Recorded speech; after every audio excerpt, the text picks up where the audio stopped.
Magiczna kadencja 180 kroków na minutę, lądowanie na śródstopiu czy też wydłużanie kroku. Te najczęściej powtarzane rady odnośnie zmiany techniki biegu mają potencjalnie doprowadzić do tego, że będziecie szybszymi oraz zdrowszymi biegaczami. Czy tak jednak dzieje się naprawdę?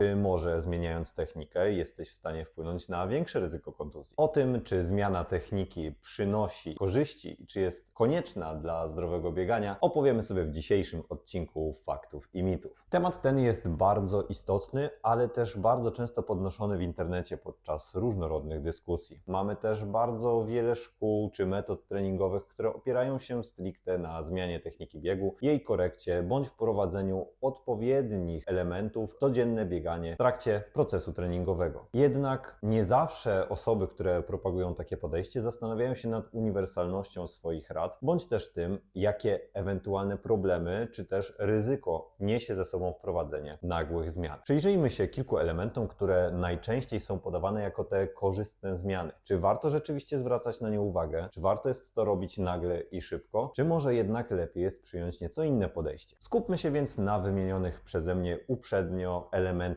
techniki biegu, tych najczęściej powtarzanych w internecie i tych, które generalnie wywołują najwięcej, można powiedzieć, kontrowersji. Wszyscy dążymy do tej sylwetki, do tej postawy najlepszych biegaczy na świecie, w których biegną oni płynnym, długim krokiem, lądując na śródstopiu, biegając na najwyższych prędkościach, jakby to było zwyczajne rozbieganie. Weźmy pod uwagę jednak, że my nie jesteśmy w znacznej mierze przynajmniej profesjonalnymi biegaczami, że nie zostaliśmy obdarzeni takimi zdolnościami biomechanicznymi, a nasze dzieciństwo czy dotychczasowe życie przebiegało w zupełnie inny sposób niż u nich. Zacznijmy od jednego z tych najczęściej powtarzanych mitów, czyli kadencji. Kadencji idealnej, oscylującej w okolicach 180 kroków na minutę. Jest to mit, że jest ona korzystna dla wszystkich biegaczy i każdy powinien do niej dążyć. Średnia 180 kroków na minutę została wyciągnięta z badań i zaznaczam, była to średnia. To nie była idealna kadencja, która miała wywoływać jakieś lepsze wyniki. Biegacze, którzy są wyżsi, mieli niższą kadencję, a biegacze niżsi naturalnie wyższą. Co za tym idzie, kadencja powinna być dopasowana do naszego rozmiaru ciała, do naszych możliwości, ale przede wszystkim powinna być komfortowa. Weź pod uwagę to, że zmieniając tą kadencję, przyspieszając ją do wartości niebotycznych, często 190-200 kroków na minutę, tak naprawdę wprowadzasz niekorzystne zmiany biomechaniczne w obręb swojego ciała. To co się dzieje? Wkracasz krok, zmienia się zakres wyprostu stawu biodrowego, bardzo mocno jest zmniejszony ten kąt. Dodatkowo to, do czego dochodzi, do znacznie większej oscylacji pionowej w większości przypadków. Skrócenie kroku i konieczność zagęszczenia go na danej prędkości zazwyczaj stymuluje tą oscylację pionową i jest to większy problem tak naprawdę, a nie zmniejszenie ryzyka kontuzji. Oczywiście zaznaczam, że zwiększenie kadencji biegu może być korzystne w niektórych kontuzjach, na przykład w shin splints, po to, aby zmniejszyć nieco jednostkowe obciążenie w trakcie jednego kroku dla kości piszczelowej, ale jest to jeden z niewielu przypadków, w których rzeczywiście chcemy to robić. Także jeżeli biegasz na spokojnych biegach z kadencją 160,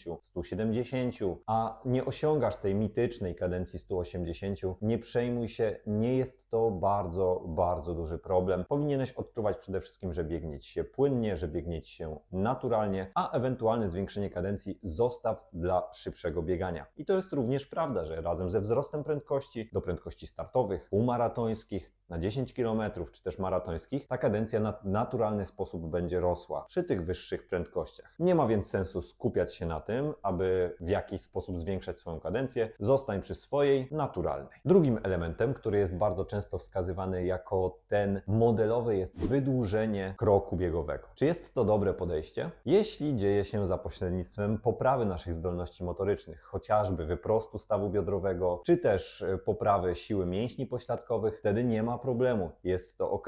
Natomiast sztuczne wydłużanie kroku prowadzi do tak zwanego overstridingu. Co się kryje pod tą nazwą? Overstriding jest to atakowanie stopą podłoża znacznie przed środkiem ciężkości ciała. Znacznie częściej występuje on u początkujących biegaczy, którzy właśnie chcą nienaturalnie wydłużyć ten krok. Wiąże się często z atakowaniem piętą podłoża, ale jednocześnie z bardzo dużym obciążeniem stawu kolanowego i grupy kulszowo kulszowo-goleniowej. Grupa kulszowo-goleniowa w takim przypadku musi niejako pociągnąć całe ciało do przodu, aby znaleźć się pod tą stopą i następnie wykonać element odbicia. Dlatego też ten overstriding jest jedną z częstszych przyczyn kontuzji przeciążeniowych i często obserwujemy go u biegaczy, którzy właśnie usłyszeli radę, że powinni wydłużyć swój krok. Wydłużenie kroku, tak jak wcześniej wspomniałem, powinno odbywać się w sposób naturalny, więc nie powinno ono być wykonywane w samym bieganiu, a raczej za pośrednictwem poprawy zakresu ruchomości stawów, czy też siły mięśni, przede wszystkim grupy prostującej staw biodrowy, a więc siły mięśni pośladkowych. Dodatkowo w przypadku wielu biegaczy ten overstriding odbywa się też ze znacznym zgięciem stawu biodrowego i pogłębia nam taką pozycję miednicy, w której my niejako siedzimy, jesteśmy tacy tyło pochyleni. Co za tym idzie, możemy również odczuwać większe napięcia w obrębie dolnej części kręgosłupa lędźwiowego i po raz kolejny takie wydłużenie kroku może stanowić ryzyko kontuzji, a nie poprawę naszej ekonomii biegu i także zmniejszenie właśnie tego ryzyka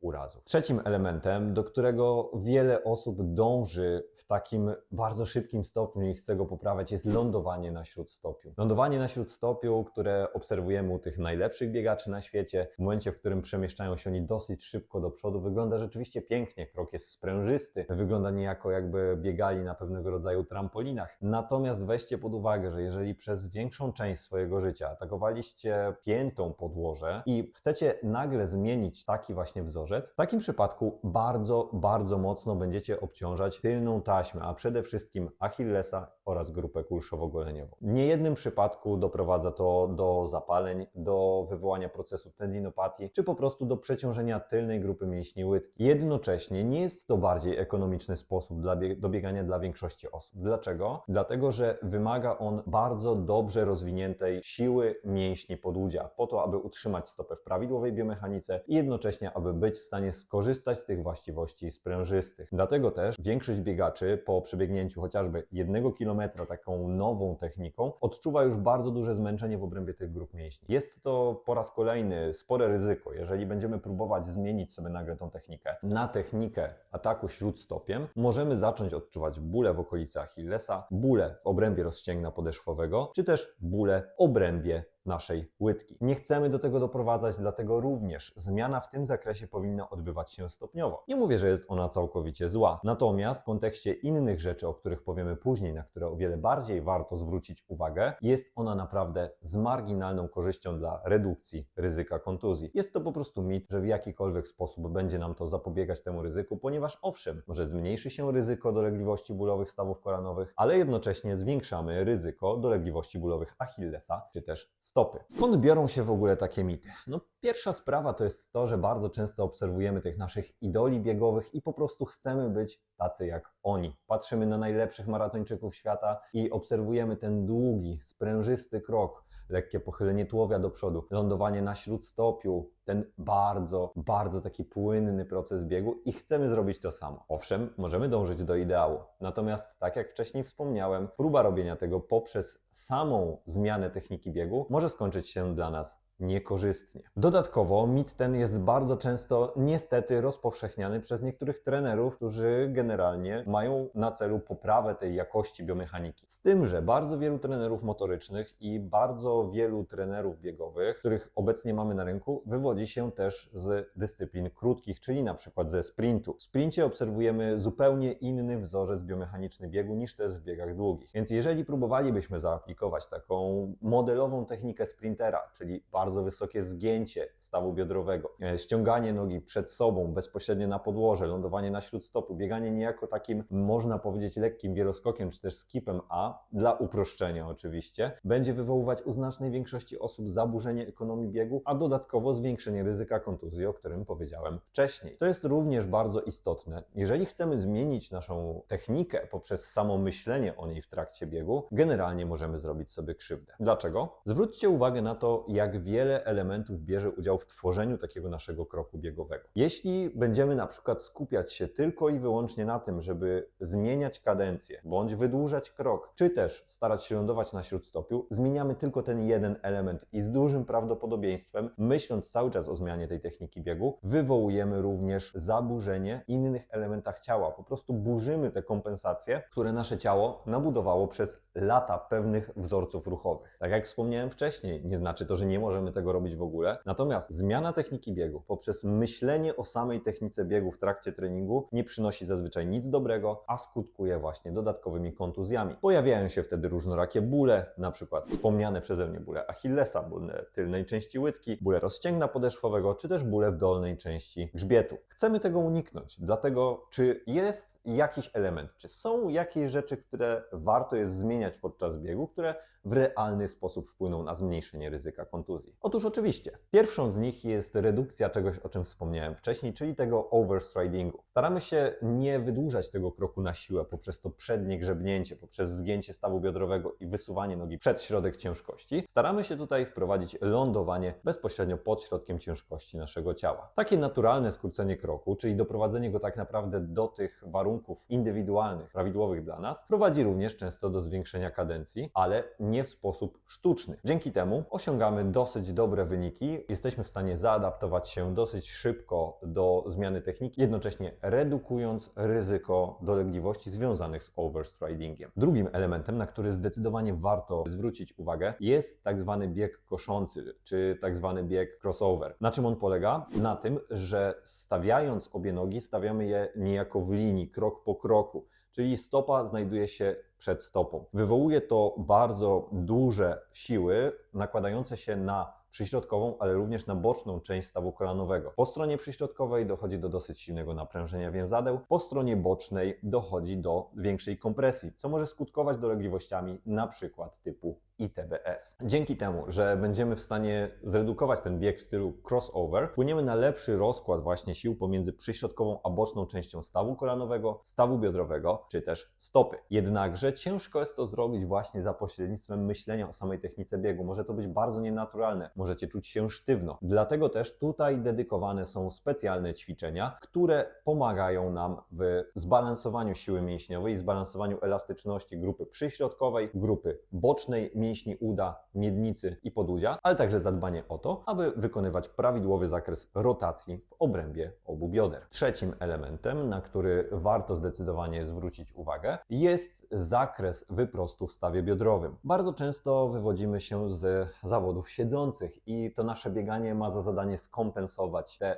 ryzyka dolegliwości, które wiążą się z samą pozycją siedzącą. Jest to oczywiście jak najbardziej dobry kierunek, natomiast pamiętajmy tutaj o tym, że jeżeli chcemy już właśnie zmieniać sobie ten wyprost stawu biodrowego, róbmy to za pośrednictwem ćwiczeń. Dzięki temu w naturalny sposób wydłużymy nasz krok biegowy dzięki zwiększeniu tylnego odbicia, a co za tym idzie, bez overstridingu w jednym kroku wykonamy znacznie dłuższy dystans, co automatycznie przekłada się na zaoszczędzone metry w trakcie maratonu, czy też w trakcie biegu na 10 km. Czwartym, takim ostatnim, najczęstszym elementem, który chcemy korygować u biegaczy i który warto korygować, jest opadanie miednicy. Przy stawaniu na jedną nogę w trakcie tego procesu podparcia, zaraz po lądowaniu, miednica po tej samej stronie i mięsień pośladkowy tej samej strony musi zaktywizować się po to, aby zapobiec jej przechylaniu w charakterystyczny sposób do boku. Jeśli mamy do czynienia z takim procesem, to nie tylko możemy ryzykować dolegliwości obszaru bocznego przedziału stawu kolanowego, ale również wprowadzamy większe ryzyko chociażby skręcenia stawu skokowego, czy też dolegliwości bólowych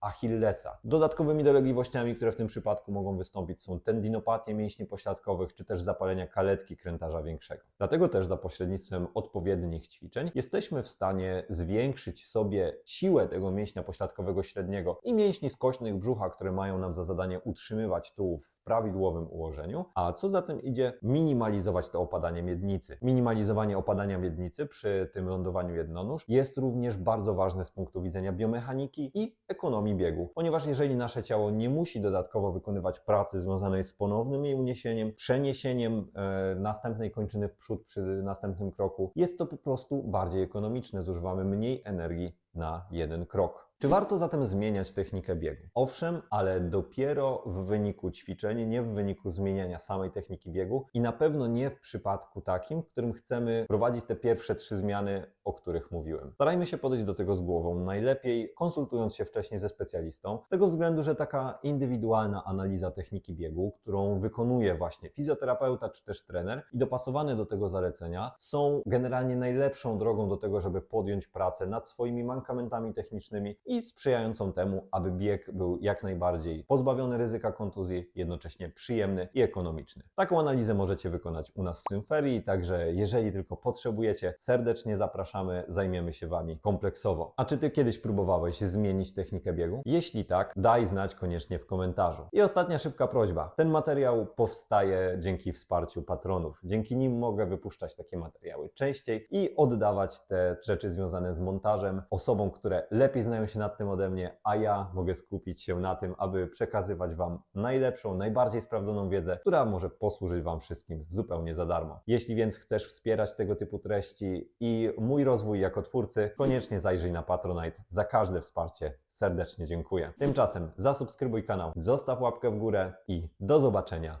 w kolejnych materiałach.